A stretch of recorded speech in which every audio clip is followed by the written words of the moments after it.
이선아는 70세에 은퇴한 교사였다. 남편 강태준이 세상을 떠난 지 벌써 3년이 흘렀지만 그녀는 여전히 서울 외곽에 자리 잡은 낡은 한옥에서 혼자 살아가고 있었다.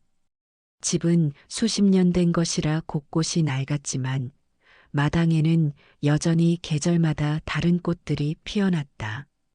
봄에는 개나리와 진달래가, 여름에는 채송화와 봉선화가, 가을에는 국화가 그녀의 마음을 달래주었다. 아침마다 선아는 마루에 앉아 마당을 바라보는 것이 일과였다. 참새들이 날아와 지저귀고 때로는 까치가 와서 요란하게 울어댔다. 그럴 때면 남편이 생전에 했던 말이 떠올랐다. 여보, 우리 집 마당 참 좋지? 새들도 좋아하네. 태주는 마당 한쪽에 작은 텃밭을 일구어 상추와 깻잎을 길렀고 선아는 그 옆에 꽃밭을 만들었다. 둘이서 저녁마다 마당에 나와 물을 주고 잡초를 뽑으며 이런저런 이야기를 나누던 시간들이 그리웠다. 선아에게 이 집은 단순한 부동산이 아니었다.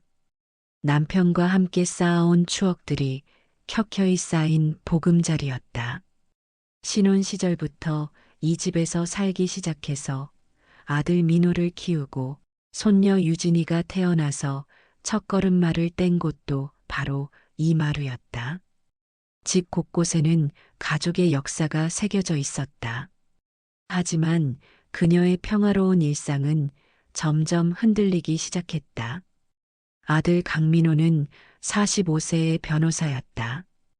법조계에 발을 들인 지도 벌써 20년이 넘었지만 최근 들어 일이 순탄하지 않았다. 대형 로펌으로의 이직 기회를 놓쳤고 동기들은 하나둘 파트너로 승진하는데 그는 여전히 제자리 걸음이었다. 설상가상으로 몇 건의 소송에서 연달아 패배하면서 의뢰인들로부터 큰 손해배상을 요구받고 있었다. 민호의 아내 윤채리는 42세로 온라인 쇼핑몰을 운영하는 CEO였다. 처음에는 작은 규모로 시작했지만 몇 년 전부터 사업이 번창하기 시작했다. 하지만 성공과 함께 그녀의 허영심도 커졌다. 명품 핸드백과 보석, 고급 화장품에 돈을 아끼지 않았고 상류층 사교 모임에 참석하며 체면을 유지하기 위해 엄청난 비용을 지출했다. 여보, 이번 달 카드값 좀 줄여야겠어. 너무 많이 나갔네. 민호가 조심스럽게 말하면 체리는 화를 냈다. 내가 번 돈으로 내가 쓰는 건데 뭔 상관이야? 당신이나 제대로 벌어와. 그게 아니라 요즘 경기도 안 좋고 경기 탓만 하지 말고 능력을 키워. 다른 변호사들은 다 잘 사는데 우리만 이 모양이야.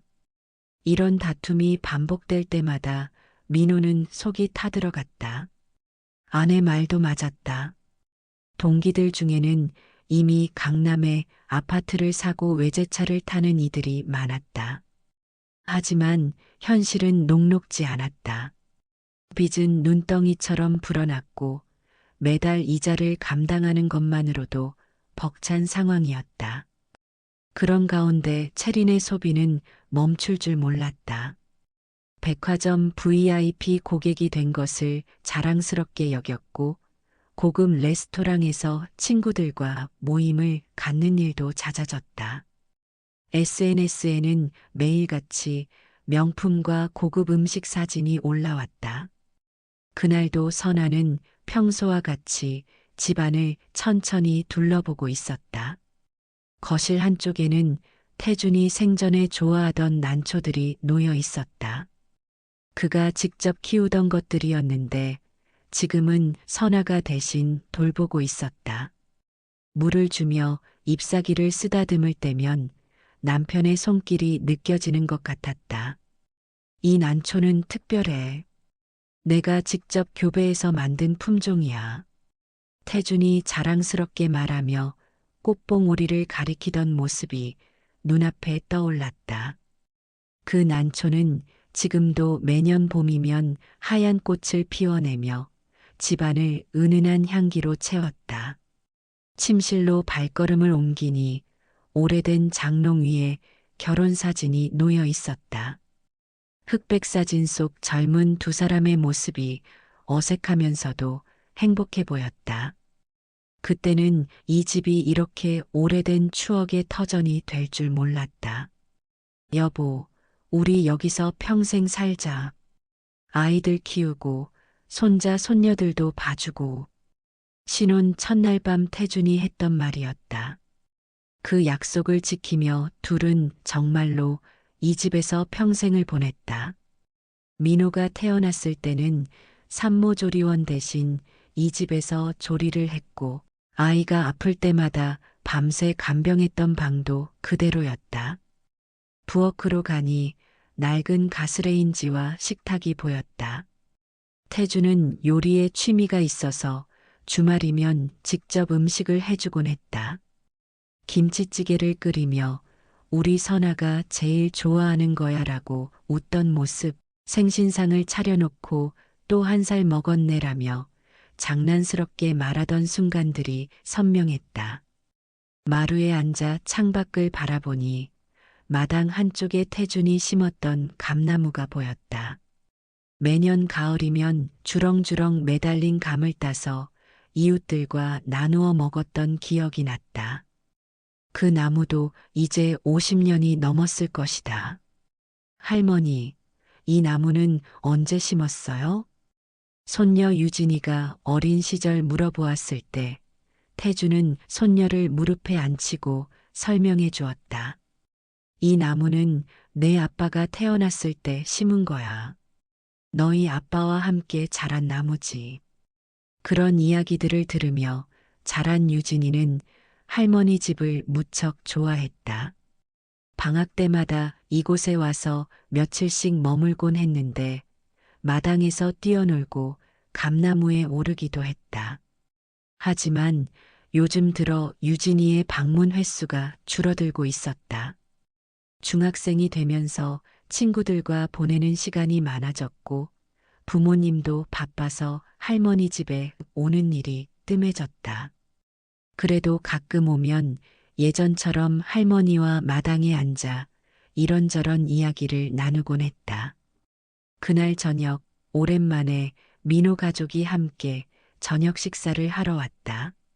선아는 며칠 전부터 준비해서 손녀가 좋아하는 갈비찜과 잡채를 만들었다.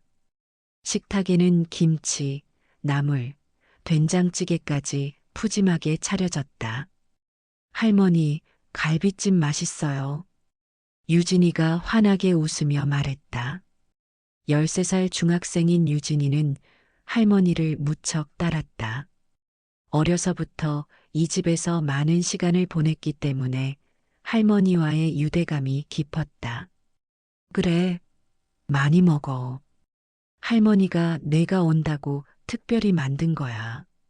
선아는 손녀의 밥그릇에 갈비를 하나 더 올려주었다. 가족들이 함께 모여 앉아 식사하는 모습을 보니 가슴이 따뜻해졌다. 이런 순간들이 있어 외로움을 잊을 수 있었다. 민호와 체리는 대화를 나누며 식사를 했지만 둘 사이에 묘한 긴장감이 감돌았다. 최근 들어 집안 분위기가 예전 같지 않다는 것을 선아도 눈치채고 있었다. 하지만 괜히 참견하는 것보다는 조용히 지켜보는 것이 낫다고 생각했다. 유진아, 요즘 학교 생활은 어때? 선아가 대화를 이끌어가려 했다. 좋아요. 새 학기라 친구들도 새로 사귀고 있어요. 그런데 유진이가 말을 멈추더니 엄마 눈치를 살폈다. 채린이 젓가락질을 멈추고 딸을 보자 유진이는 어쩔 줄 몰라 했다. 왜? 무슨 일 있어? 선아가 다시 물었다. 아, 아무것도 아니에요. 유진이가 고개를 저었지만 뭔가 말하고 싶어 하는 표정이었다. 그때 채린이 급하게 개입했다. 유진아, 밥 먹을 때는 조용히 해. 하지만 엄마, 됐어. 빨리 먹어. 어색한 침묵이 흘렀다. 선아는 뭔가 이상하다는 생각이 들었지만 굳이 캐묻지는 않았다. 대신 다른 화제로 대화를 이어갔다. 그런데 식사가 거의 끝날 무렵 유진이가 무심코 내뱉은 말이 선아의 가슴을 철렁하게 만들었다. 엄마가 말했어. 할머니 집 꽃 팔린다고. 그 순간 선아의 젓가락이 허공에서 멈췄다. 김치를 집어 올리던 손이 그대로 굳어버렸다. 민호와 채린의 얼굴이 동시에 굳었고 식탁에는 정적이 흘렀다. 유진아, 채린이 날카롭게 딸을 야단쳤다. 잘못 말한 거야. 아무 말하지 마. 하지만 엄마가 됐다고. 선아는 웃음을 지으려 했지만 손끝이 떨렸다. 젓가락을 내려놓고 물잔을 들어 물을 한 모금 마셨다. 목구멍이 메말라서 물이 쉽게 넘어가지 않았다. 무슨 소리야? 유진아. 선아의 목소리는 평소보다 조금 떨렸다. 할머니, 죄송해요. 제가 잘못 들었나 봐요. 유진이가 당황하며 사과했지만 이미 말은 나가버린 후였다. 민호가 급하게 끼어들었다. 어머니, 유진이가 말실수한 거예요. 신경 쓰지 마세요. 그래, 그렇구나. 선아는 고개를 끄덕이며 대답했지만 마음속으로는 혼란스러웠다. 혹시 정말로 아들이 집을 팔 생각을 하고 있는 것일까? 아니면 정말 유진이가 잘못 들은 것일까? 그날 저녁 가족들이 돌아간 후 선아는 한잠을 이루지 못했다. 유진이의 말이 계속 머릿속을 맴돌았다. 침대에 누워서도 눈이 감기지 않았다. 혹시 내가 들은 걸 잘못 이해한 건 아닐까? 선아는 스스로를 다독여 보려 했다. 유진이는 아직 어린아이라서 어른들의 대화를 정확히 이해하지 못했을 수도 있다. 아니면 아예 다른 이야기를 듣고 잘못 기억한 것일 수도 있었다. 하지만 그 순간 민호와 채린의 당황한 표정이 자꾸 떠올랐다. 특히 채린이 유진이를 급하게 말리는 모습이 의미심장했다. 만약 정말로 아무것도 아닌 일이라면 그렇게까지 당황할 필요가 있었을까? 아니야, 생각을 너무 많이 하는 거야. 선아는 베개를 다시 고쳐베고 눈을 감으려 했다. 하지만 마음이 쉽게 진정되지 않았다. 남편이 살아있었다면 이런 일에 대해 의논할 수 있었을 텐데 혼자서는 어떻게 해야 할지 막막했다. 시계를 보니 새벽 2시였다. 선아는 일어나서 거실로 나갔다. 어둠 속에서 남편의 난초들이 희미하게 보였다. 달빛이 창문을 통해 들어와 집안을 은은하게 비추고 있었다. 여보, 어떻게 해야 할까? 혼자서 중얼거렸지만 대답은 들리지 않았다. 다만 밖에서 바람에 흔들리는 나뭇잎 소리만 들렸을 뿐이다. 마당으로 나가니 밤하늘에 별들이 반짝이고 있었다. 태중과 함께 이 마루에 앉아 밤하늘을 바라보던 날들이 그리워졌다. 그때는 이런 걱정 없이 평온했는데 이제는 모든 것을 혼자 감당해야 했다. 설마 민호가 정말로 그 생각을 떨쳐내려 했지만 쉽지 않았다. 최근 들어 아들의 표정이 어두워진 것을 눈치채고 있었다. 며느리도 예전보다 날이 서 있는 것 같았고 두 사람 사이의 분위기도 좋지 않아 보였다. 혹시 경제적인 어려움이 있는 것은 아닐까? 하지만 그렇다고 해서 이 집을 팔 생각을 할까? 이 집은 단순한 재산이 아니라 가족의 역사가 담긴 곳인데 민호도 이곳에서 자랐고 유진이도 어려서부터 이곳을 드나들며 추억을 쌓았는데 선아는 마당 한가운데 서서 집을 둘러보았다. 50년 넘게 이 자리를 지켜온 한옥의 처마선이 달빛 아래 고풍스럽게 드러났다. 담장 너머로는 개발이 한창인 아파트 단지들이 보였다. 예전에는 이런 집들이 많았는데 이제는 하나둘씩 헐려서 아파트나 상가로 바뀌고 있었다. 혹시 그것 때문일까? 요즘 이 동네 땅값이 많이 올랐다는 이야기를 들었다. 지하철역이 가까워지면서 개발 바람이 불고 있었다. 부동산 중개업소에서도 몇 번 전화가 왔었는데 모두 집을 팔 생각이 없냐는 문의였다. 그때마다 선아는 단호하게 거절했다. 돈이 아무리 많아도 이 집을 떠날 생각은 없었다. 하지만 아들의 생각은 다를 수도 있었다. 특히 경제적으로 어려운 상황이라면 더욱 그럴 것이다. 새벽 공기가 차가웠다. 선아는 옷깃을 여미고 다시 집 안으로 들어갔다. 침실로 돌아가서 이불을 덮고 누웠지만 여전히 잠이 오지 않았다. 내일 민호에게 직접 물어보자. 그렇게 생각하니 조금 마음이 편해졌다. 괜한 걱정일 수도 있으니 확실하게 알아보는 것이 좋겠다. 아들이 정말로 집을 팔 생각을 하고 있다면 이유를 들어봐야 했다. 그리고 자신의 마음도 전해야 했다. 하지만 한편으로는 두려웠다. 만약 정말로 그런 계획이 있다면 어떻게 해야 할까? 아들을 말릴 수 있을까? 아니면 결국 이 집을 떠나야 하는 것일까? 그런 생각들이 꼬리를 물며 이어졌다. 선아는 눈을 감고 깊게 숨을 쉬었다. 내일 일은 내일 생각하기로 하자. 지금은 일단 잠을 청해야 했다. 하지만 마음이 쉽게 가라앉지 않았다. 유진이의 말이 계속 귓가에 맴돌았다. 할머니 집 곧 팔린다고. 그 말과 함께 민호와 채린의 당황한 표정, 그리고 급하게 딸을 말리던 채린의 모습이 계속 떠올랐다.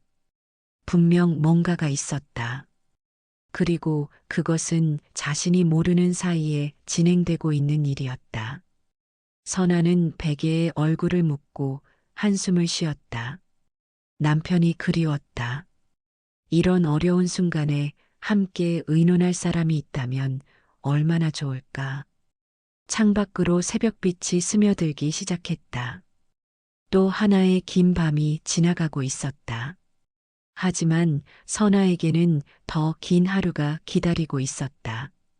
아들과의 대화, 그리고 앞으로 어떻게 될지 모르는 불안한 미래가. 마당에서는 새들이 지저귀기 시작했다. 평소 같으면 그 소리가 하루의 시작을 알리는 반가운 신호였을 텐데 오늘은 왠지 더 복잡한 마음이 들었다. 과연 내일도 이 마당에서 새소리를 들을 수 있을까? 아니면 언젠가는 이 모든 것과 작별해야 하는 날이 올까? 그런 생각과 함께 선아는 마침내 잠속으로 빠져들었다. 하지만 그 잠은 편안하지 않았다. 꿈속에서도 집을 떠나야 하는 상황들이 반복되었고 몇 번씩 깨어나서는 다시 잠들기를 반복했다. 그렇게 불안한 밤이 지나가고 새로운 하루가 시작되었다. 선아에게는 중요한 대화가 기다리고 있는 하루였다. 유진이의 그 한마디 이후로 선아는 며칠째 불안한 시간을 보내고 있었다. 평소 같으면 마당의 꽃들을 보며 마음이 평온해지곤 했는데 이제는 그마저도 달라 보였다. 혹시 이 모든 것을 떠나야 하는 건 아닐까 하는 생각이 머릿속을 떠나지 않았다. 민호는 그 이후로 연락이 없었다. 평소라면 일주일에 한 번은 안부 전화라도 했는데 이상하리만큼 조용했다. 선아는 몇 번이나 전화기를 들었다가 다시 내려놓기를 반복했다. 먼저 연락하기가 왠지 어색했다. 그러던 중 민호가 먼저 연락을 해왔다. 어머니, 오늘 시간 되세요? 잠깐 뵙고 싶어서요. 전화 너머 민호의 목소리는 평소보다 조금 무거워 보였다. 언제든 좋다.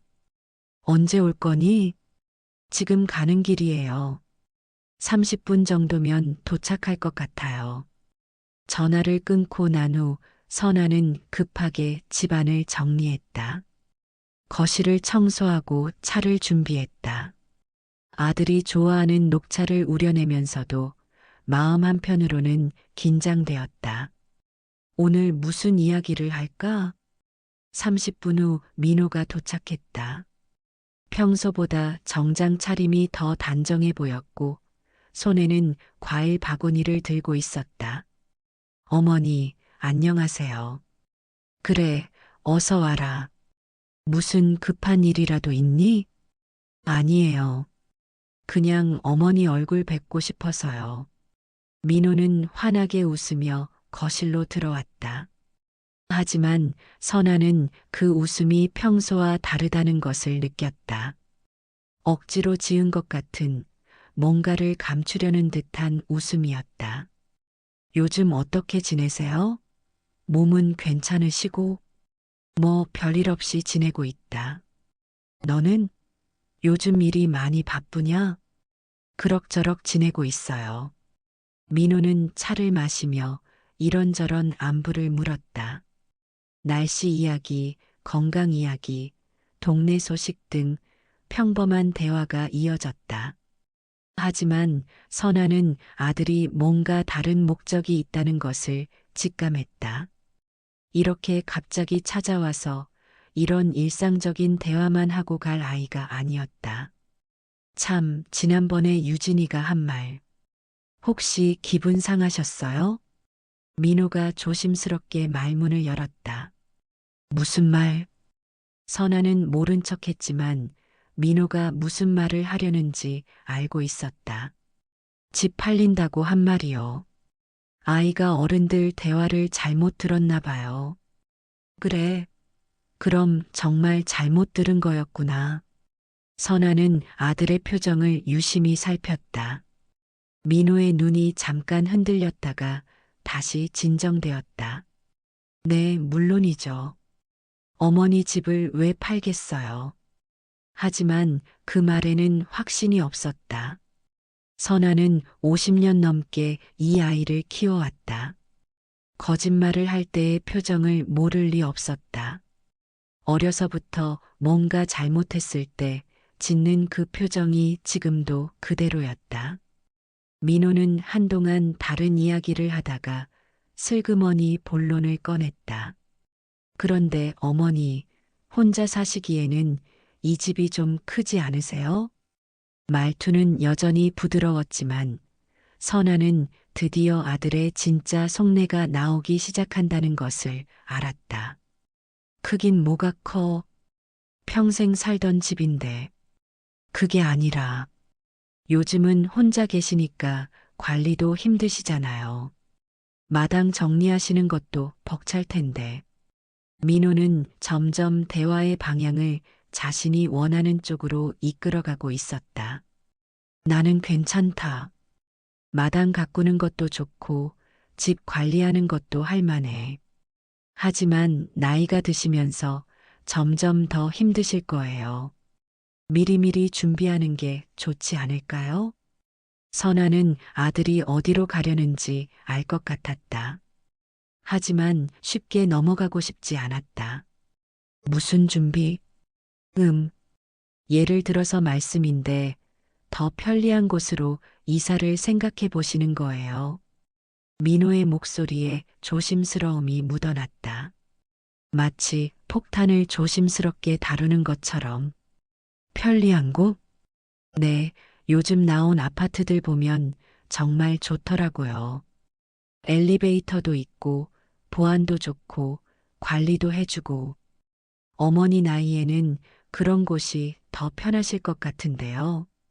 선아는 아들이 본격적으로 자신의 계획을 드러내기 시작한다는 것을 느꼈다. 하지만 여전히 겉으로는 친절한 척, 어머니를 걱정하는 척 포장하고 있었다. 나는 여기가 좋다. 평생 살던 곳인데 왜 떠나야 해? 물론 어머니께서 좋아하시는 건 이해해요. 하지만 현실적으로 생각해 보세요. 이 집 혼자 계시기에는 너무 크고 관리비도 만만치 않잖아요. 관리비는 내가 감당할 수 있어. 지금은 그러실지 몰라도 앞으로는 어떻게 될지 모르잖아요. 민호의 말투가 점점 설득하려는 쪽으로 바뀌고 있었다. 처음에 조심스러움이 사라지고 좀 더 적극적으로 나오기 시작했다. 그리고 어머니, 솔직히 말씀드리면 민호가 잠깐 망설이다가 계속 말했다. 요즘 이 동네 땅값이 많이 올랐어요. 지하철역도 들어온다고 하고 개발 계획도 있다고 하던데 지금이 적절한 타이밍일 수도 있을 것 같아요. 드디어 본심이 나왔다. 선아는 아들의 눈빛이 변하는 것을 보았다. 어머니를 걱정하는 효자의 얼굴에서 이익을 계산하는 사업가의 얼굴로. 타이밍이라니? 집을 정리하고 작은 아파트로 옮기시면 어때요? 남는 돈은 저희가 잘 굴려드릴게요. 그 말을 들은 순간 선아의 가슴이 철렁했다.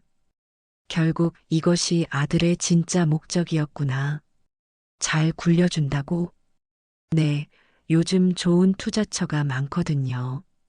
펀드나 주식 같은 걸로 수익을 내실 수도 있고, 민호는 점점 더 구체적인 계획을 설명하기 시작했다. 마치 이미 모든 것을 계획해놨다는 듯이 이 집 시세가 얼마나 되는지 알아봤는데 생각보다 많이 올랐더라고요. 작은 아파트로 이사하시고 나면 꽤 많은 돈이 남을 거예요. 선아는 아들이 이미 집값까지 알아봤다는 사실에 충격을 받았다. 언제부터 이런 계획을 세우고 있었던 걸까? 그 집은 내 아버지가 남긴 유산이다. 선아의 목소리가 단호해졌다. 그 안에 내 인생이 다 들어있다. 어머니, 하지만은 무슨 하지만이야. 내가 태어나서 자란 집이고 내 아버지와 내가 평생을 함께한 집이다. 그걸 어떻게 돈으로만 계산해? 민호는 잠깐 당황한 표정을 지었다. 어머니가 이렇게 강하게 나올 거라고 예상하지 못했던 것 같았다. 물론 추억도 소중하죠. 하지만 현실적으로 생각해 보세요. 현실적? 선아의 목소리에 화가 서리기 시작했다. 내가 현실을 모르는 늙은이라고 생각하는 거니? 그런 게 아니라. 그럼 뭐야? 내가 왜 이런 말을 하는 건지 모르겠구나. 민호는 잠깐 침묵했다. 그러더니 표정이 서서히 변하기 시작했다. 그동안 숨겨왔던 진짜 얼굴이 드러나는 순간이었다. 어머니, 솔직히 말씀드릴게요. 민호의 목소리가 차갑게 변했다. 변호사로서 언제나 점잖은 얼굴 뒤에 숨겨져 있던 탐욕이 드러나는 순간이었다. 저희도 형편이 넉넉하지 않아요. 요즘 경기도 안 좋고 아이 교육비에 체린이 사업 자금에 돈이 필요한 곳이 한두 곳이 아니에요. 드디어 본심을 털어놓기 시작했다. 그런데 이렇게 큰 집을 어머니 혼자 계시면서 놔두는 게 맞나요? 활용할 수 있는 자산을 그냥 묵혀두는 거잖아요. 자산? 활용? 선아는 아들이 자신의 집을 그런 식으로 표현한다는 것에 경악했다. 네, 맞아요. 어머니께서야 추억이 있으시겠지만 저희 입장에서는 관리해야 할 부동산이에요. 세금도 내야 하고 수리할 곳도 계속 생기고. 그래서 이참에 정리하는 게 다 같이 좋을 것 같아요. 민호의 눈빛이 차갑게 가라앉았다. 어머니, 세상에 영원한 건 없습니다. 재산을 잘 관리하는 게 진짜 효도예요. 그 말을 들은 순간 선아는 온몸이 차갑게 식는 것을 느꼈다. 재산을 잘 관리하는 게 효도라고? 그럼 지금까지 자신이 이 집을 지키며 살아온 것은 뭐란 말인가? 효도라고? 선아의 목소리가 떨렸다. 그래, 효도. 어머니가 편하게 사실 수 있도록 도와드리는 게 효도죠. 내가 생각하는 효도가 그거니? 선아는 그 말 속에 효도라는 이름으로 포장된 칼날을 느꼈다. 아들은 어머니를 위한다는 명목으로 자신의 욕심을 정당화하고 있었다. 민호야. 선아의 목소리가 잦아들었다. 너를 언제부터 이렇게 키웠니? 어머니, 무슨 말씀이세요? 내 아버지가 살아계셨다면 이런 소리를 들으셨을까? 민호는 잠깐 표정이 흔들렸다. 하지만 금세 다시 굳어졌다. 아버지는 이미 돌아가셨잖아요. 지금은 현실적으로 생각해야 할 때예요. 현실적으로. 선아는 그 말을 되뇌었다. 아들에게는 이 집이 그저 현실적으로 처리해야 할 부동산일 뿐이었다. 50년 넘게 쌓인 추억도, 아버지의 흔적도, 어머니의 마음도 모두 현실적이라는 이름 앞에서는 의미가 없는 것이었다. 알겠다. 선아가 조용히 말했다. 내 마음 알겠다. 그럼 생각해 보실 거예요? 민호의 눈에 기대감이 떠올랐다. 아니다. 선아의 대답은 단호했다. 안 된다. 어머니, 이 집은 절대 팔지 않는다. 민호의 표정이 일그러졌다. 그동안 억누르고 있던 짜증이 드러나기 시작했다. 어머니, 왜 이렇게 고집을 부리세요? 고집? 저희가 어머니를 위해서 하는 말인데. 내 위해서? 선아가 웃었다. 하지만 그 웃음에는 쓸쓸함이 묻어 있었다. 내가 정말 내 위해서 하는 말이라고 생각하니?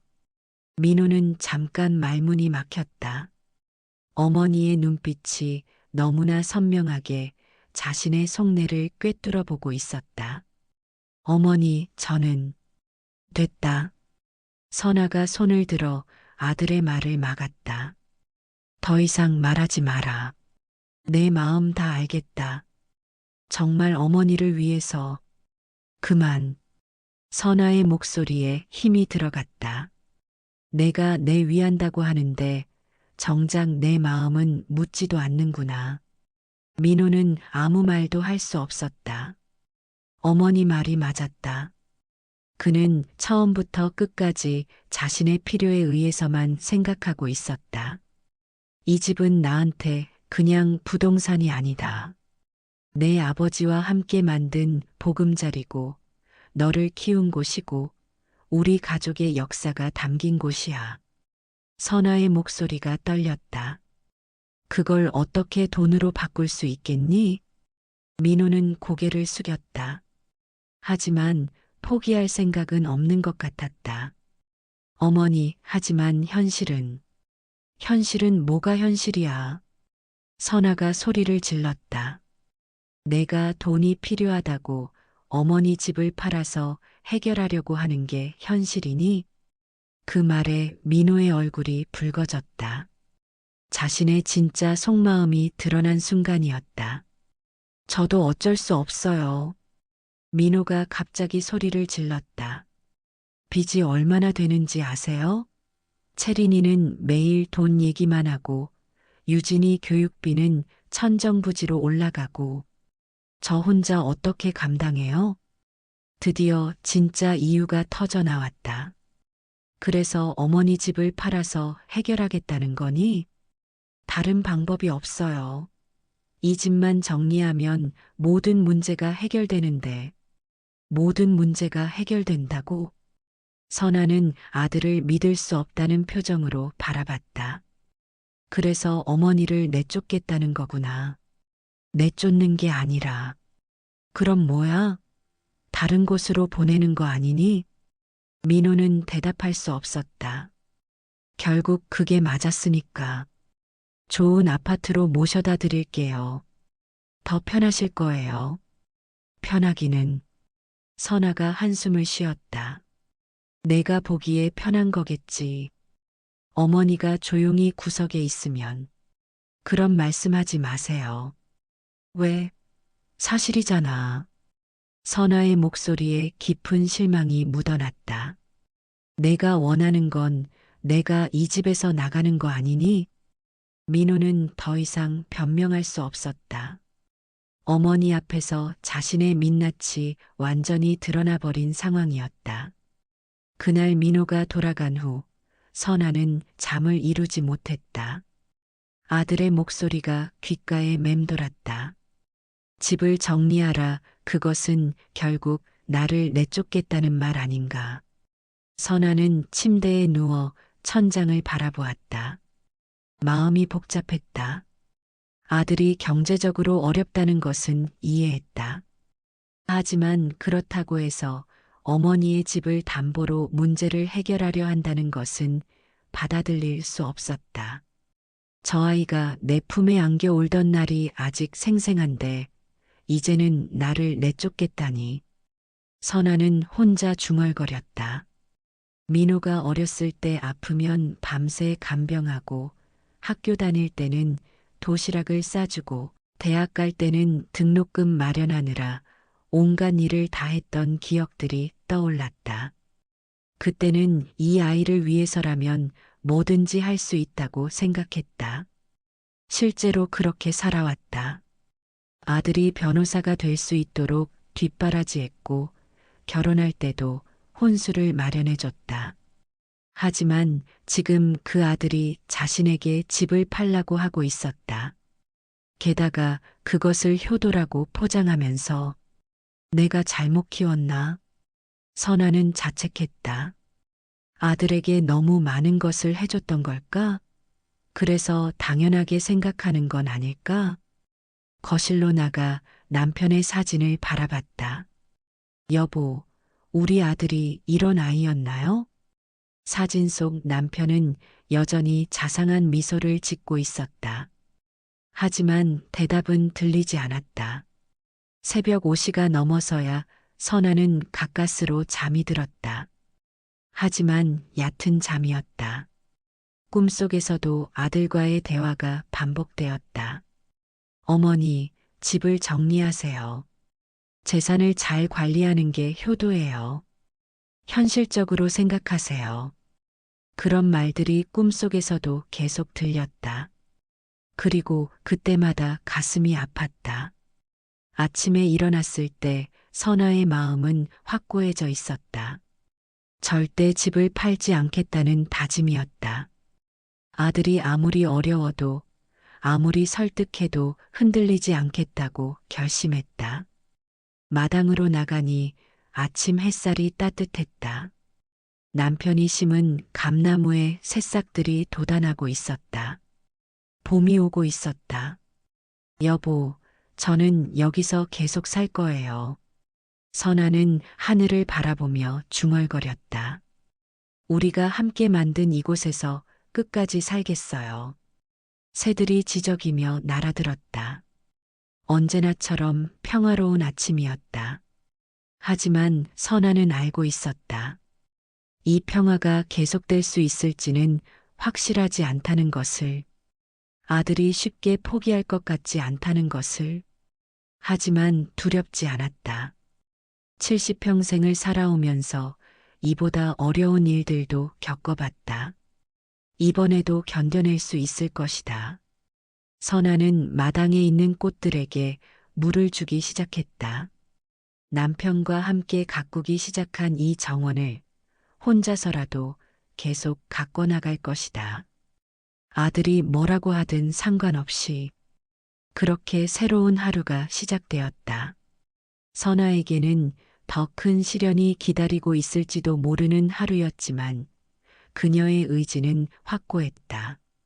이 집은 절대 포기하지 않겠다는 의지였다. 며칠이 지난 오후 선아는 마당에서 꽃밭을 정리하고 있었다. 봄이 되면서 잡초들이 자라기 시작했고 화분들도 새로 배치해야 했다. 남편이 생전에 함께하던 일이라 더욱 정성스럽게 손질하고 있었다. 그때 대문 밖에서 차문이 닫히는 소리가 들렸다. 곧이어 현관문을 두드리는 소리가 났다. 어머니, 저예요. 채린의 목소리였다. 선아는 조금 놀랐다. 며느리가 혼자 집에 오는 경우는 거의 없었기 때문이다. 보통은 민호나 유진이와 함께 오거나 명절 같은 특별한 날에만 왔다. 어서 와라. 선아는 손을 씻고 현관으로 나갔다. 채리는 평소보다 화장을 진하게 하고 값비싼 옷을 입고 있었다. 손에는 명품 핸드백을 들고 있었고 목에는 굵은 금목걸이가 걸려 있었다. 갑자기 웬일이니? 민호는?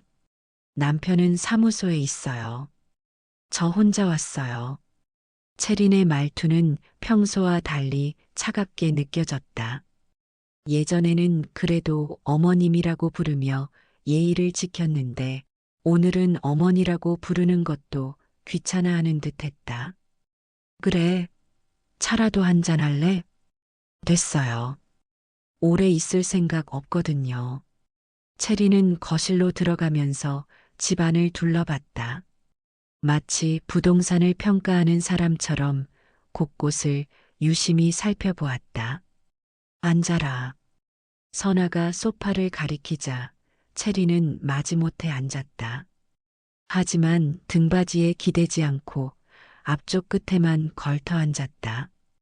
빨리 일을 끝내고 가고 싶다는 의사표시였다. 무슨 일로 왔니? 어머니께서 민호가 한 말씀을 못 알아들으신 것 같아서요. 채린의 첫 마디부터 공격적이었다. 선아는 며느리가 왜 이런 태도로 나오는지 의아했다. 무슨 말? 집 정리하라는 말이요. 채린은 아예 돌려 말하지도 않았다. 직설적으로 마치 업무를 처리하는 것처럼 말했다. 그 얘기구나. 네, 그 얘기요. 어머니께서 거절하셨다면서요? 그랬지. 선아는 며느리의 태도에 당황스러웠다. 평소 채리는 겉으로라도 예의를 지켰는데 오늘은 완전히 다른 사람 같았다. 왜요? 왜냐니? 왜 거절하시는 거냐고요. 채린의 목소리에 짜증이 섞이기 시작했다. 내 집인데 내가 왜 팔아야 하니? 어머니 집이긴 하죠. 지금은요. 채린이 의미심장하게 말했다. 지금은 어머니 솔직히 말씀드릴게요. 채린은 다리를 꼬고 앉으면서 본격적으로 이야기를 시작했다. 저희가 언젠가는 이 집을 물려받을 거잖아요. 선아의 얼굴이 굳어졌다. 며느리가 이렇게 직접적으로 상속 이야기를 꺼낼 줄은 몰랐다. 그런데 왜 지금까지 고집을 피우시나요? 고집? 네, 고집이죠. 저희 생활도 있는데 좀 현실적으로 생각해 주셔야죠. 채린의 말투는 점점 거만해졌다. 마치 어머니를 훈계하는 것 같았다. 현실적으로? 선아가 되물었다. 네, 현실적으로요. 어머니는 이미 70이 넘으셨고 저희는 아직 젊어요. 돈이 필요한 시기라고요. 너희가 돈이 필요하다고 내가 집을 팔아야 하는 거니? 당연하죠. 채린의 대답은 너무나 당연하다는 듯이 나왔다. 저희가 어머니를 모시고 살잖아요. 그 정도 해주셔야 하는 거 아니에요? 모시고 산다고? 선아는 어이가 없었다. 채린이 언제 자신을 모신다고 했나? 물론이죠. 명절 때마다 와서 인사드리고 가끔 안부도 묻고 그게 모시는 거니? 그럼 뭐 더 해드려야 해요? 채린의 눈빛에는 노인 하나쯤은 치워버려도 된다는 냉혹함이 스며 있었다. 어머니, 솔직히 어머니 모시는 게 짐이에요. 그 말이 나오자 선아의 가슴이 철렁했다. 짐? 네, 짐이요. 명절 때마다 와야 하고 생신 때마다 챙겨야 하고 뭔가 있을 때마다 신경 써야 하고 솔직히 말하면 부담스러워요. 체리는 전혀 미안해하지 않는 표정으로 말했다. 오히려 당연한 말을 하고 있다는 듯 했다. 그런데 이 집 하나 정리 못 해주시면서 뭘 바라세요? 선아는 말문이 막혔다. 며느리가 이렇게 노골적으로 말할 줄은 꿈에도 생각하지 못했다. 그리고 솔직히 말하면요. 채린이 계속해서 말을 이었다. 이 동네도 별로고 집도 너무 낡았어요. 요즘 누가 이런 한옥에서 살아요? 이 집이 별로라고? 네, 별로예요. 불편하고 비효율적이고 정말 이해가 안 되네요. 왜 이런 곳에 고집스럽게 살려고 하시는지. 선아는 치밀어 오르는 울분을 꾹 눌렀다. 이 집에 대한 애정과 추억을 모두 무시당하는 기분이었다. 여기는 내 남편이 태어난 집이다. 그게 뭐 어쨌다고요? 태어난 집이라고 해서 평생 붙잡고 있어야 해요? 그리고 유진이도 뭐요? 유진이는 요즘 할머니 집 오는 것도 귀찮아해요. 친구들 집은 다 아파트인데 할머니 집만 이상하대요. 그 말에 선아의 마음이 더욱 아팠다. 손녀까지도 자신의 집을 이상하게 생각한다니. 거짓말하지 마라. 유진이는 여기를 좋아한다. 좋아하긴요. 어른들 앞에서 그런 척할 뿐이에요.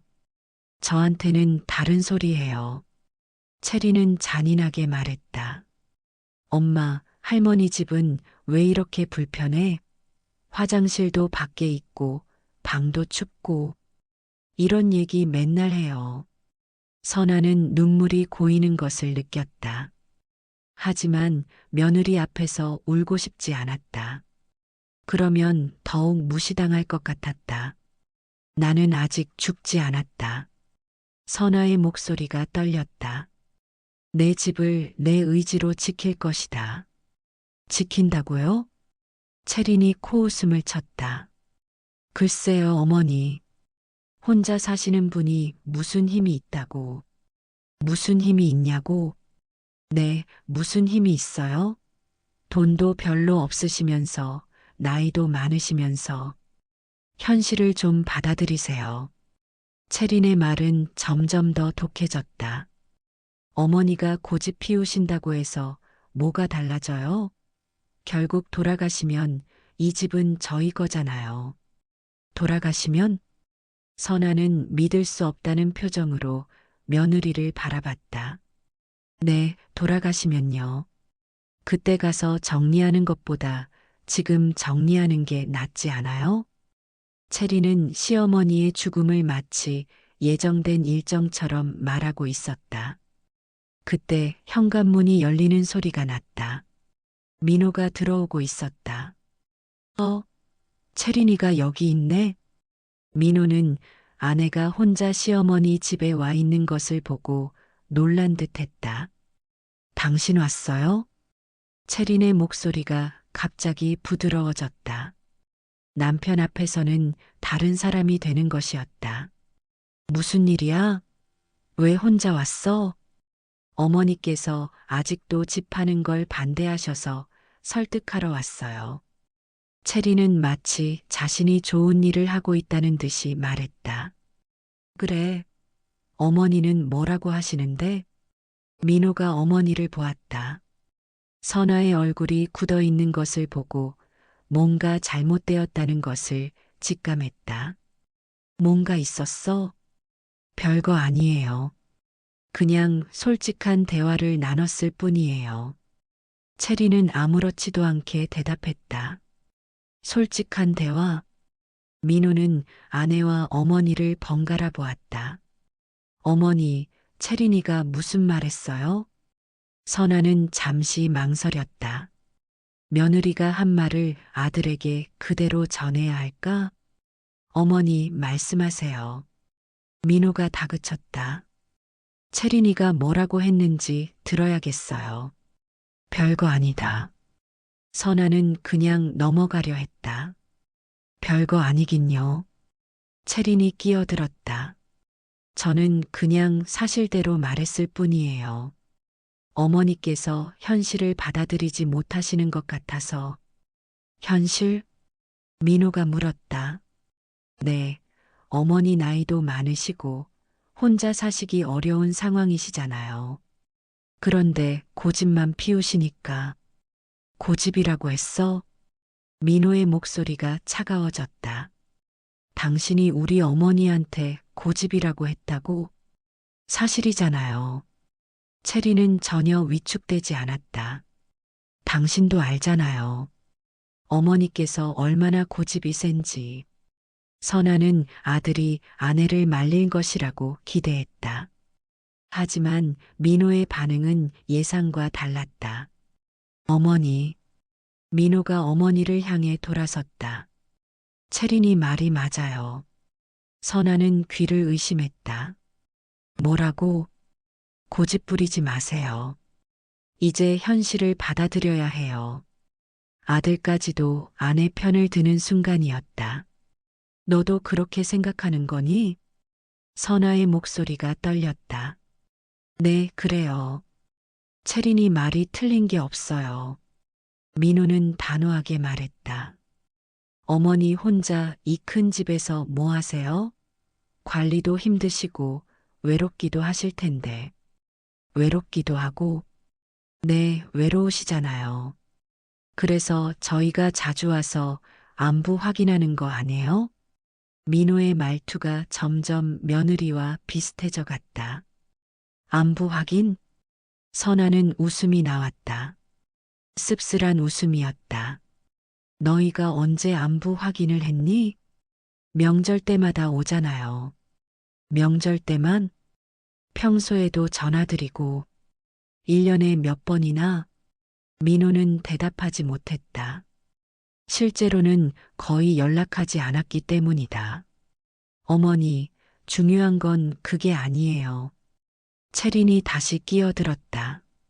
중요한 건 어머니께서 현실을 인정하시는 거예요. 현실이 뭐니? 선아가 물었다. 어머니는 이제 늙으셨고 저희에게 의존해야 하는 처지라는 거죠.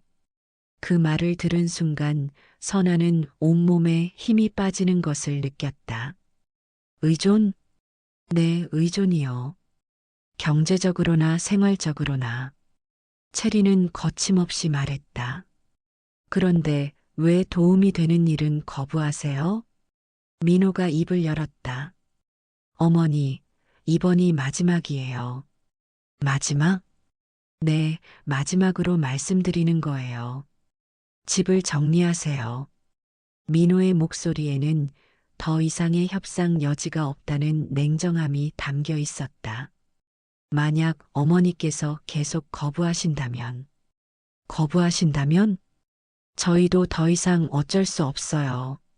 민호의 말은 협박에 가까웠다. 어떻게 하겠다는 거니? 방법은 있어요. 체린이 끼어들었다. 법적인 방법들이요. 법적인 방법? 선아는 그 말의 의미를 이해할 수 없었다. 민호는 변호사니까 잘 알잖아요. 어머니께서 혼자 생활하기 어려운 상황이라는 걸 증명하면 후견인을 선임할 수 있어요. 그 말을 들은 순간 선아는 온몸이 차갑게 식는 것을 느꼈다. 후견인? 네, 후견인이요. 그러면 재산 관리를 저희가 대신 할 수 있게 돼요. 체리는 마치 이미 모든 걸 계획해 놓은 듯 말했다. 당연히 그런 상황까지 가기는 싫어요. 어머니께서 알아서 결정해 주시면 좋겠는데. 선아는 아들을 바라봤다. 혹시 아내를 말릴까 하는 기대감으로. 하지만 민호는 아무 말도 하지 않았다. 오히려 고개를 끄덕이고 있었다. 나는 아직 살아있다. 선아가 떨리는 목소리로 말했다. 내 정신도 멀쩡하고 내 몸도 내가 움직일 수 있다. 하지만 어머니, 하지만은 없다. 선아의 목소리가 단호해졌다. 너희가 뭐라고 하든 이 집은 팔지 않을 것이다. 어머니, 왜 이렇게 고집을? 고집이 아니다. 선아가 아들을 똑바로 바라봤다. 이건 내 삶이다. 내 인생이다. 너희가 함부로 처분할 수 있는 물건이 아니다. 채린이 혀를 찼다. 즉, 답답해 죽겠네. 뭐라고? 답답하다고 했어요. 어머니께서 너무 완고하셔서. 완고? 선아는 웃음이 나왔다. 내가 완고하다고? 네, 완고해요. 시대에 뒤떨어지고 현실 감각도 없고. 채린의 말은 점점 더 거칠어졌다. 솔직히 말해서 어머니 같은 분들이 사회에 도움이 안 돼요. 사회에 도움이 안 된다고? 네, 안 되죠. 비효율적이고 경제적 가치도 없고. 그때 선아가 일어섰다. 그만 가거라. 어머니, 나가라고 했다. 선아의 목소리에 분노가 서렸다. 둘 다 나가라. 민호가 당황한 표정으로 어머니를 보았다. 어머니, 진정하세요. 진정? 선아가 웃었다. 내가 왜 진정해야 하니? 내 집에서 나를 모독하는 말을 들으면서. 모독은 무슨? 모독이 아니면 뭐니? 내가 사회에 도움이 안 된다고? 비효율적이라고? 선아는 분노로 떨고 있었다. 너희가 감히 나한테 그런 말을 하니? 채린이 아직도 포기하지 않고 말했다. 어머니, 사실이잖아요. 어머니 혼자 이런 큰 집을 차지하고 있으면. 차지? 선아의 목소리가 높아졌다. 내가 내 집을 차지하고 있다고? 그런 뜻이 아니라. 그런 뜻이 맞다. 너희 눈에는 내가 쓸모없는 노인이고 빨리 치워버려야 할 짐이니까. 선아는 며느리와 아들을 번갈아 보았다. 이제 알겠다. 너희가 나를 어떻게 생각하는지. 민호가 급하게 말했다. 어머니, 오해하지 마세요. 저희는. 오해? 선아가 웃었다. 이게 오해니? 너희가 한 말이 모두 오해니? 그날 밤 선아는 딸처럼 여겼던 며느리에게서조차 모멸감을 느꼈다. 아들에 이어 며느리마저 그녀를 사람으로 보지 않는 것이었다. 하지만 선아는 굴복하지 않았다. 오히려 더욱 확고한 의지를 다졌다. 나는 아직 살아있다. 그리고 여기서 끝까지 살 것이다. 그렇게 또 하나의 전쟁이 시작되었다. 선아와의 갈등 이후 며칠이 지난 저녁, 민호와 채리는 집에서 조용히 대화를 나누고 있었다. 유진이는 친구 집에서 자고 오기로 했고, 집에는 부부만 남아 있었다. 어머니가 생각보다 완강하네. 민호가 소파에 앉아 맥주를 마시며 말했다. 완강한 정도가 아니라 완전 고집불통이에요. 채린이 짜증스럽게 대답했다. 어떻게 해야 할까? 시간을 더 끌 수는 없어요. 이자만 해도 매달 얼마나 나가는데. 채린의 목소리에 초조함이 묻어났다. 그렇긴 하지만 어머니가 워낙. 당신 설마 지금까지도 어머니를 설득할 수 있다고 생각하는 거예요? 채린이 남편을 똑바로 바라봤다. 그분은 절대 마음을 바꾸지 않을 거예요. 우리가 다른 방법을 찾아야 해요. 다른 방법? 민호가 의아한 표정을 지었다. 당신이 변호사잖아요. 법적으로 어떻게 할 수 있는 방법 없어요? 채린의 눈빛이 차갑게 변했다. 법적으로? 네, 법적으로요. 예를 들어서 어머니께서 정신적으로 문제가 있다거나, 그건 너무 심한 거 아니야? 민호가 당황하며 말했다. 심하긴 뭐가 심해요? 우리가 죽을 지경인데. 채리는 거침없이 말했다. 어머니 나이도 많으시고 혼자 사시니까 충분히 가능해요. 민호는 잠시 고민에 빠졌다. 변호사로서 그런 방법을 쓰는 것이 옳은 일인지 확신이 서지 않았다. 하지만 어머니는 정신적으로 아무 문제 없어. 지금은 그렇죠. 하지만 서류상으로는 다르게 만들 수 있잖아요. 서류상으로 당신 동기 중에 정신과 의사 있잖아요. 김 선생이었나? 채린이 구체적인 이름까지 거론했다. 김성우? 걔를 왜? 부탁해 보세요. 진단서 하나 받는 거 어려운 일 아니잖아요. 민호는 아내의 제안에 충격을 받았다. 그건 불법이야. 불법이긴 뭐가 불법이에요. 어머니께서 실제로 혼자 생활하기 어려운 상황이시잖아요. 그걸 의학적으로 증명하는 거죠. 체리는 자신의 계획을 정당화하려 했다. 그리고 한번 후견인이 되고 나면 모든 게 우리 맘대로잖아요. 하지만은 없어요. 체린의 목소리가 단호해졌다. 당신이 안 하면 내가 할게요. 내가? 네, 내가 직접 알아볼게요. 요즘 그런 일 전문으로 해주는 사람들 많다고 하던데. 민호는 아내가 어디까지 갈 생각인지 두려워졌다. 체리나, 너무 위험한 일이야. 위험하긴 뭐가 위험해요. 법적으로 아무 문제 없어요. 체리는 이미 모든 걸 계획해 놓은 듯 말했다. 인감도장부터 먼저 확보해야 할 것 같은데. 인감도장? 네, 어머니 인감도장 있어야 서류 처리할 수 있잖아요. 어떻게 인감도장을 가져올 건데? 민호가 물었다. 간단해요. 당신이 가서 가져오면 되잖아요. 내가?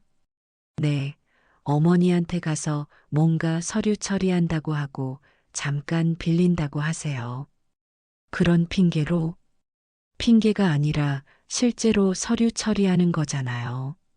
체리는 뻔뻔하게 말했다. 어머니께서 의심하지 않을까? 의심해도 어쩔 수 없어요. 일단 도장부터 확보하고 봐야죠. 확보하고 나서는? 그 다음은 진단서죠. 체린이 계속 설명했다. 정신과 진단서 받아서 후견인 신청하고 동시에 부동산 처리도 시작하는 거예요. 민호는 아내의 치밀한 계획에 놀랐다. 벌써 다 생각해놨네. 당연하죠. 이런 일은 빨리 처리해야 해요. 체린의 눈에 욕심이 번득였다. 그리고 한 가지 더 확실하게 할 방법이 있어요. 뭔데? 어머니를 요양원에 입원시키는 거예요. 요양원? 민호는 더욱 당황했다. 네, 정신과 진단서만 있으면 보호 명목으로 강제 입원시킬 수 있어요. 그건 너무 뭐예요? 어차피 나이도 많으시고 혼자 사시기 어려운 상황인데. 체리는 전혀 미안해하지 않았다. 다음 날 오후 체리는 혼자 시내 한 카페에서 누군가를 기다리고 있었다. 조금 후 검은색 정장을 입은 중년 남성이 들어왔다. 김 사장님이시죠? 네, 맞습니다. 윤 사장님? 네. 둘은 조용한 구석자리에 앉았다. 전화로 말씀하신 일 말인데요. 김 사장이라고 소개한 남성이 조용히 말했다. 어떤 종류의 진단서가 필요하신지? 정신과 진단서요. 치매나 우울증 같은. 아, 그런 거면 어렵지 않습니다. 김 사장이 웃으며 말했다. 요즘 노인분들 그런 진단 많이 받으시거든요.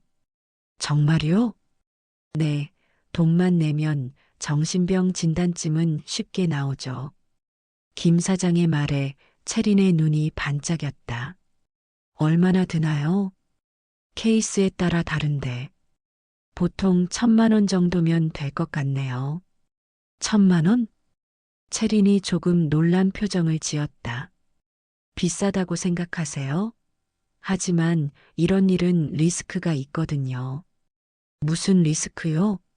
만약 나중에 문제가 되면 복잡해질 수 있잖아요. 김 사장이 의미심장하게 말했다. 하지만 저희는 완벽하게 처리하니까 걱정하지 마세요. 어떻게 처리하는 건가요? 병원에 협력업체들이 있거든요. 진짜 의사가 진단하는 거라 법적으로 아무 문제 없어요. 체리는 안심이 되었다. 그럼 언제까지 가능한가요? 일주일이면 충분해요. 김 사장이 커피를 한 모금 마시고 조심스럽게 말을 꺼냈다. 그런데 사장님, 혹시 더 확실한 방법에 대해서도 관심 있으세요? 더 확실한 방법? 네, 요즘 노인분들 교통사고도 많이 나더라고요. 그 말을 듣고 체리는 몸이 움츠러들었다. 그건, 물론 그런 일은 절대 일어나면 안 되죠. 김 사장이 빙긋 웃으며 말했다. 하지만 만약 그런 불행한 일이 일어난다면 모든 문제가 한 번에 해결되잖아요. 체리는 그 남자가 무슨 말을 하는지 정확히 알 수 있었다. 그건 너무 위험해요. 위험하긴 하죠. 하지만 효과는 확실하고 김 사장이 테이블에 명함을 하나 놓았다. 천천히 생각해 보세요. 급할 건 없으니까. 체리는 명함을 주머니에 넣었다. 일단 진단서부터 처리하죠. 네, 그럼 계약금부터 받을게요. 한편 선아는 며칠째 불안한 기분을 떨칠 수 없었다. 아들과 며느리가 뭔가 음모를 꾸미고 있다는 직감이 들었다.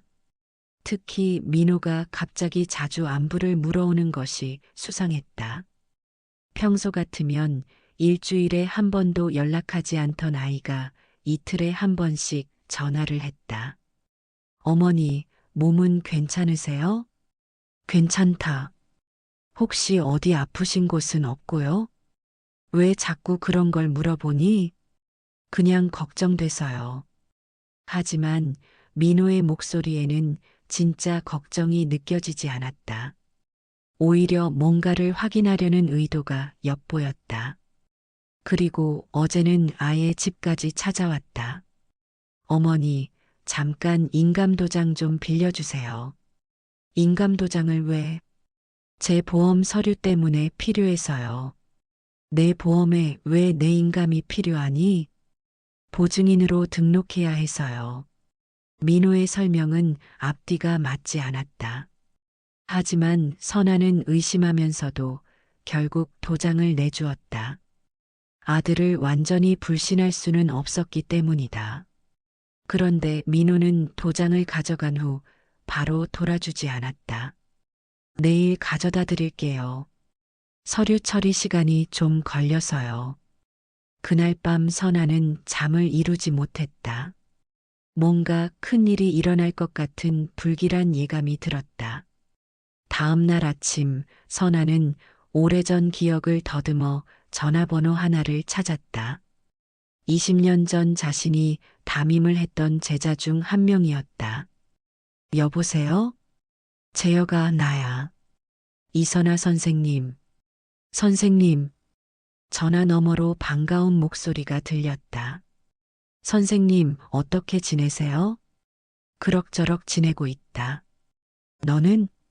저는 요즘 탐정 일을 하고 있어요. 탐정?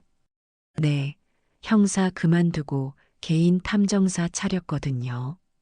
박재혁은 선아의 제자 중에서도 특별한 아이였다.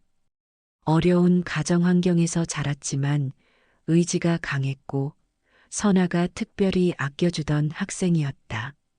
그런데 선생님, 무슨 일로 연락하셨어요? 재혁아, 선생님이 부탁 하나 하고 싶은데. 선아는 조심스럽게 말을 꺼냈다. 무슨 부탁이든 말씀하세요. 우리 집 민호. 너도 알지? 내 아들 말이야. 네, 물론 기억해요. 그 아이와 며느리가 요즘 뭔가 이상해. 나한테 집을 팔라고 하는데 뭔가 수상한 구석이 있어. 재혁은 선생님의 목소리에서 걱정을 느꼈다. 구체적으로 어떤 게 수상하세요? 인감도장도 가져갔고 자꾸 내 건강 상태를 물어보고 뭔가 꾸미고 있는 것 같아. 아, 그런 일이면. 재혁의 목소리가 진지해졌다. 선생님, 혹시 조사해 드릴까요? 조사? 네, 제가 몰래 알아볼게요. 정말로 뭔가 계획하고 있는지. 선아는 잠시 망설였다. 아들을 의심한다는 것이 쉬운 일은 아니었다. 재혁아, 하지만 그건 선생님, 저한테는 특별한 의미가 있어요. 재혁의 목소리가 진실했다. 선생님 덕분에 제가 지금 여기까지 올 수 있었거든요. 이제 제가 선생님께 도움이 되고 싶어요. 재혁은 다음 날부터 본격적인 조사에 들어갔다. 우선 민호의 일상을 파악하기 시작했다. 민호의 법무법인 주변에서 며칠간 잠복하며 관찰했다. 평소보다 일찍 퇴근하는 날이 많았고 집에 직접 가지 않고 다른 곳에 들르는 경우도 있었다. 특히 한 카페에 들렀다가 나오는 민호의 표정이 수상했다. 뭔가 중요한 일을 처리한 듯한 만족스러운 표정이었다. 재혁은 민호가 나간 후 카페에 들어가 직원에게 물어봤다. 방금 나가신 분 자주 오시나요? 아, 그분이요? 요즘 자주 오시던데. 주로 김 사장님이랑 만나시더라고요. 김 사장님? 네, 뭔가 사업 이야기 하시는 것 같았어요. 재혁은 더 자세한 정보를 얻기 위해 며칠 더 잠복했다. 며칠 후 재혁은 채린도 미행하기 시작했다. 채린은 민호보다 더 수상한 행동을 보였다. 평소 가지 않던 지역의 허름한 건물에 들어갔다가 나오는 것을 목격했다. 그 건물에는 여러 사무실이 들어 있었는데 대부분이 수상한 업종들이었다. 재혁은 건물 관리인에게 슬쩍 물어봤다. 혹시 아까 들어간 여자분 어디에 용무가 있는 건가요? 아, 그분이요? 김 사장님한테 갔나 보네요. 김 사장님이 뭐 하시는 분인데요? 글쎄요, 정확히는 모르겠는데 뭔가 서류 관련 일 하시는 것 같아요. 재혁은 더 파고들었다. 며칠간의 조사 끝에 충격적인 사실을 발견했다. 김 사장이라는 인물은 가짜 서류 전문 브로커였다. 각종 진단서, 증명서를 위조하는 일을 하고 있었다. 그리고 채린이 그와 여러 번 만나며 뭔가를 의뢰했다는 것도 확인했다. 재혁은 예전 형사 시절의 인맥을 동원해서 민호와 채린의 금융 기록도 조사했다. 결과는 예상보다 심각했다. 민호는 여러 곳에서 거액의 빚을 지고 있었고 채린의 사업도 실제로는 적자 상태였다.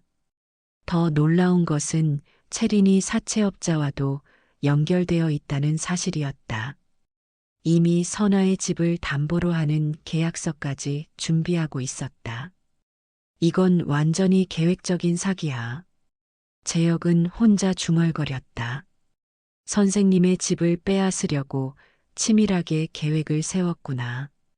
재혁은 더 깊이 파고들었다. 그리고 며칠 후 더욱 충격적인 사실을 발견했다. 재혁이 선아를 찾아온 것은 조사를 시작한 지 일주일 후였다. 선생님, 큰일입니다. 재혁의 표정이 심각했다. 왜? 뭔 일이니? 선생님, 예감이 맞았어요. 정말로 뭔가 꾸미고 있었습니다. 재혁은 가져온 서류들을 선아에게 보여주었다. 이게 뭐니? 선생님, 며느님이 사채업자와 손잡고 있습니다. 선아의 얼굴이 창백해졌다. 사채업자? 네, 그리고 집을 담보로 넘길 계약서까지 준비 중이에요. 재혁이 계속 설명했다.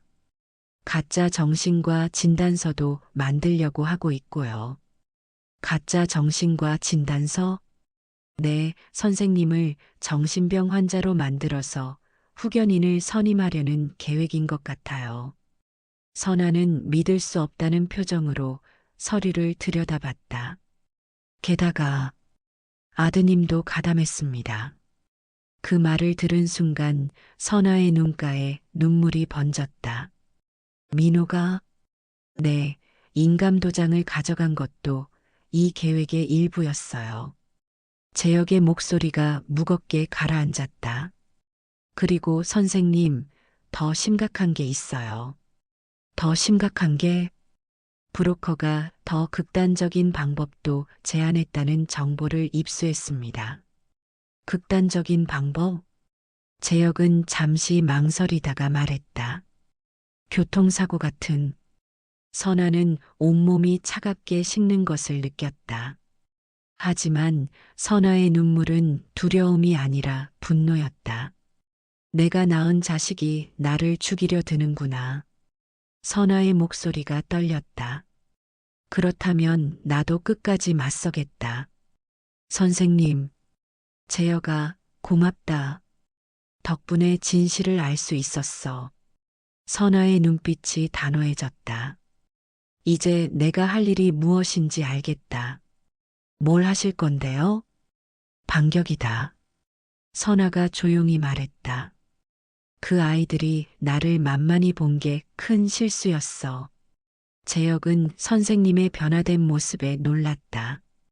평소 온화했던 선생님이 전사의 모습으로 변해 있었다.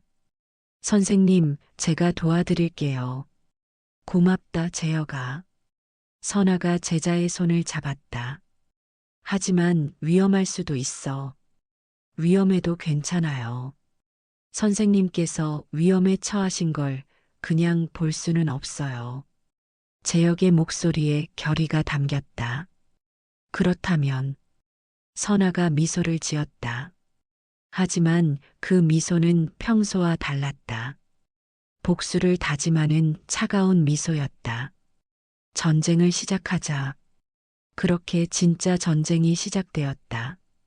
이제 선아는 더 이상 무력한 노인이 아니었다. 자신을 지키기 위해 무엇이든 할 각오가 된 전사였다. 선아가 박재혁으로부터 충격적인 진실을 들은 지 며칠이 지난 아침, 집에 예상치 못한 방문객이 찾아왔다. 따르릉 마이너스. 현관벨이 울렸다.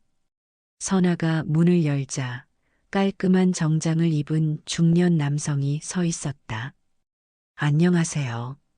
저는 정신건강의학과 이성민 원장입니다. 남자는 명함을 내밀며 정중하게 인사했다. 정신건강의학과? 선아는 의아해했다. 네, 댁에 계신 이선아 어르신의 건강검진을 위해 왔습니다. 건강검진? 누가 요청했나요?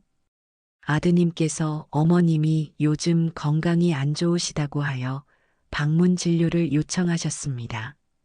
선아는 즉시 이상함을 느꼈다. 민호가 언제 그런 요청을 했다는 말인가? 아들에게 확인해보고 연락드리겠습니다. 선아가 문을 닫으려 하자 의사는 더욱 적극적으로 나왔다. 어르신, 이미 예약된 검진입니다. 시간이 많이 걸리지 않으니 잠깐만 협조해 주시면. 아니라고 했잖아요. 선아가 단호하게 말했지만 의사는 포기하지 않았다. 법적으로 가족이 요청한 검진은 거부하실 수 없습니다. 그때 선아는 집 앞에 낯선 남자 둘이 서성이고 있는 것을 발견했다. 검은 정장을 입고 선글라스를 낀 그들은 명백히 일반인이 아니었다. 저분들은 누구죠? 아, 저희 동행자들입니다. 어르신의 안전을 위해서요. 선아는 즉시 위험을 직감했다.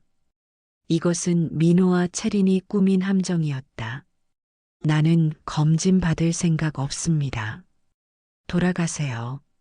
선아는 문을 세게 닫으려 했지만 의사가 문틈에 발을 끼워 넣었다.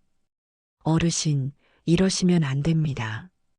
가족분들이 많이 걱정하고 계세요. 가족이 걱정한다고요? 선아가 냉소적으로 웃었다.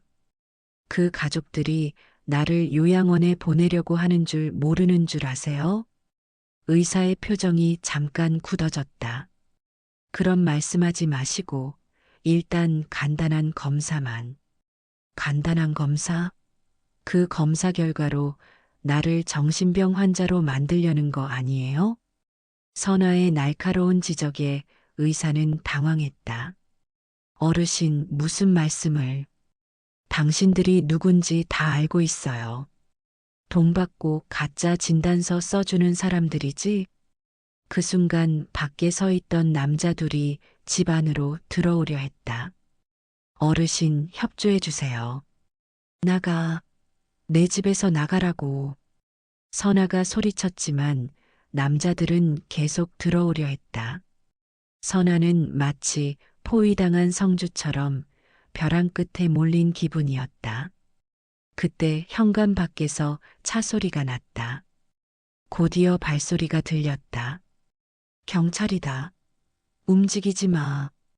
갑자기 현관문이 벌컥 열리면서 경찰관들이 들이닥쳤다. 박재혁이 그 뒤를 따라 들어왔다. 선생님, 괜찮으세요? 재혁아. 선아는 안도의 한숨을 쉬었다. 당신들 뭐 하는 거야? 경찰관 중 한 명이 가짜 의사에게 다가갔다. 신분증 보여주세요. 저는 의사입니다. 정당한 진료 행위를. 정당한 진료 행위라고요? 박재혁이 비웃듯 말했다.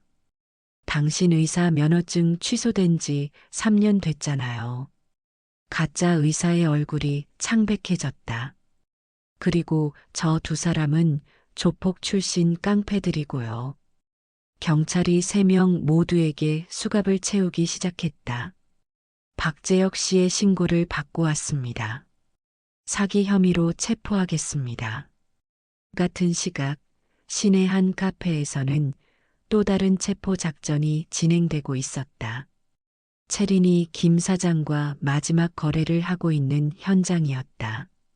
이제 정말 마지막 단계예요. 채린이 서류 뭉치를 김 사장에게 내밀었다. 시어머니 서명도 다 위조했고 진단서도 준비됐으니까 내일 당장 처리할 수 있을 거예요. 좋습니다.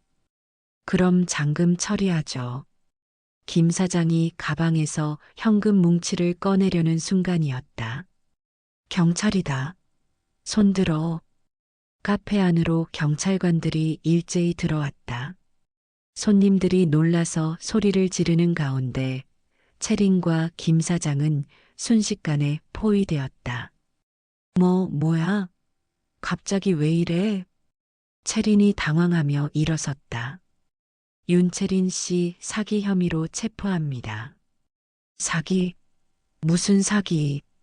채린은 발악했다. 나 아무것도 안 했어. 이건 다 오해야. 하지만 경찰은 이미 모든 증거를 확보한 상태였다. 위조 서류 제작 공모, 사기, 그리고 협박 혐의입니다. 협박은 뭔 협박? 채린이 소리를 지르며 저항했다. 이게 다 시어머니 짓이야. 시어머니가 우리를 함정에 빠뜨린 거라고. 경찰이 채린에게 수갑을 채우자 그녀는 더욱 히스테리컬하게 반응했다. 아, 나, 놔달라고. 내가 뭘 잘못했다고. 조용히 하세요. 조용히 하긴 뭘 조용히 해. 저 늙은 년이 우리를 모함한 거야. 채린의 입에서 나오는 말들은 점점 더 거칠어졌다. 평생 시어머니 모시고 살았는데 이게 무슨 보답이야. 카페 안의 사람들이 모두 채린을 쳐다봤지만 그녀는 아랑곳하지 않고 계속 소리쳤다. 한편 민호는 법무법인에서 급히 연락을 받고 집으로 향하고 있었다. 채린이 체포되었다는 소식을 들은 것이다. 하지만 집에 도착하자마자 그를 기다리고 있던 것은 경찰관들이었다. 강민호 변호사님이시죠?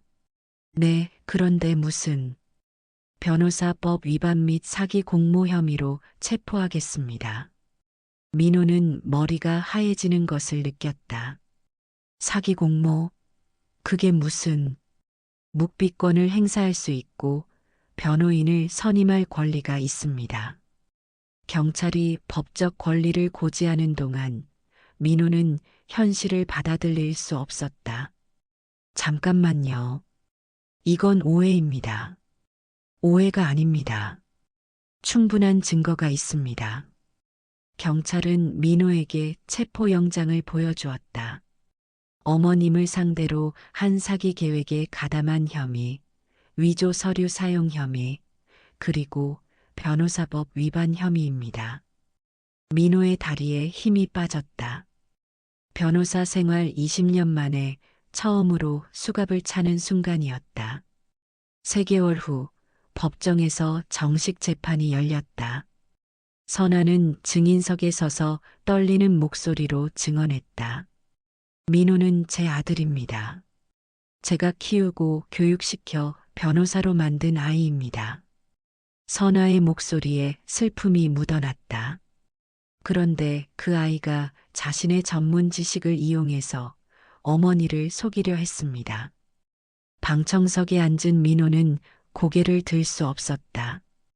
돈이 필요하다면 말했으면 될 일이었습니다. 하지만 그 아이는 어머니를 정신병 환자로 만들어서 재산을 빼앗으려 했습니다. 선아는 잠시 말을 멈추고 아들을 바라봤다. 민호야, 돈이 그렇게 중요하더냐? 민호는 여전히 고개를 숙인 채였다. 내가 탐욕에 눈이 멀어 어머니를 팔아넘길 줄이야. 그때서야 민호가 고개를 들었다. 어머니의 눈에는 눈물이 고여 있었다. 어머니, 민호가 입을 열려 했지만 변호인이 말리자 다시 입을 다물었다. 검사가 최종 구형을 했다. 피고인 강민호는 변호사로서의 지위를 이용하여 친모를 상대로 사기를 저지르려 했습니다. 이는 단순한 범죄가 아니라 인륜을 저버린 중대한 범죄입니다. 피고인 윤채리는 사채업자와 결탁하여 시어머니의 재산을 빼앗으려 했습니다. 더 나아가 극단적인 방법까지 모의했습니다. 검사는 민호에게 징역 5년, 채린에게 징역 3년을 구형했다. 판결이 내려지는 날, 법정은 긴장감으로 가득했다. 선아도 방청석에 앉아 있었다. 피고인 강민호, 일어서시오. 판사의 호명에 민호가 떨리는 다리로 일어섰다. 피고인은 변호사 자격을 가진 법조인으로서 법을 준수해야 할 의무가 있음에도 불구하고 친모를 상대로 계획적인 사기를 저지르려 했습니다. 판사의 목소리가 법정에 울려 퍼졌다. 더욱 심각한 것은 자신의 전문 지식을 악용하여 가짜 서류를 제작하고 모친을 정신병 환자로 조작하려 했다는 점입니다. 민호의 얼굴이 점점 창백해졌다. 따라서 본 법정은 피고인 강민호에게 징역 4년, 변호사 자격 박탈을 선고합니다. 판결문이 낭독될 때 민호의 어깨가 무너져 내렸다. 눈빛은 생기를 잃었고 마치 모든 것을 포기한 사람처럼 보였다. 피고인 윤채린, 일어서시오. 이번에는 채린의 차례였다. 하지만 그녀는 여전히 반성하지 않는 표정이었다. 피고인은 시어머니의 재산을 빼앗기 위해 사채업자와 결탁하고 위조 서류를 제작했습니다. 더 나아가 피해자에게 신체적 해를 가할 가능성까지 모의한 것으로 드러났습니다. 채린의 얼굴이 일그러졌다.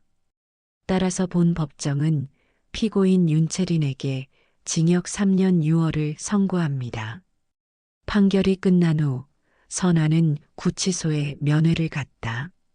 민호와의 마지막 대화였다. 어머니. 민호는 교도복을 입고 유리창 너머에 앉아 있었다. 한 달 만에 많이 야위어 보였다. 민호야. 선아도 눈물을 참지 못했다.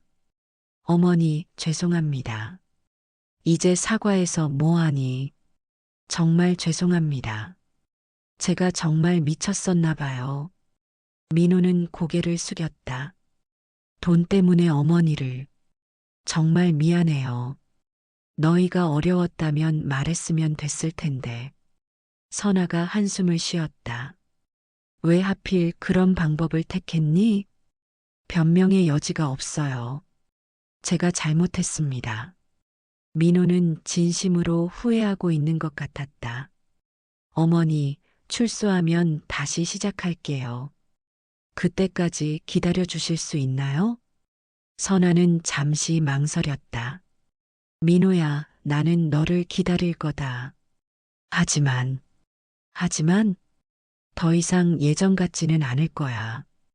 민호는 고개를 끄덕였다. 알고 있어요. 제가 모든 걸 망쳤으니까. 반면 채린의 면회에서는 전혀 다른 분위기였다. 어머니, 이게 다 어머니 때문이에요. 채린은 여전히 화를 내고 있었다.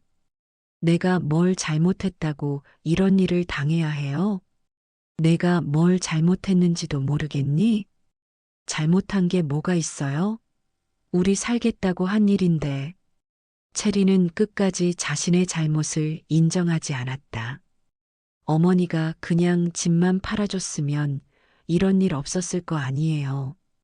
그래, 내 생각은 그런 거구나. 선아는 더 이상 말하고 싶지 않았다. 유진이는 어떻게 되는 거예요? 유진이는 내가 돌보겠다. 어머니가 무슨 힘이 있다고. 내가 무슨 힘이 있냐고. 선아가 차갑게 웃었다. 너희를 이렇게 만든 게 내 힘이야. 채리는 할 말이 없었다.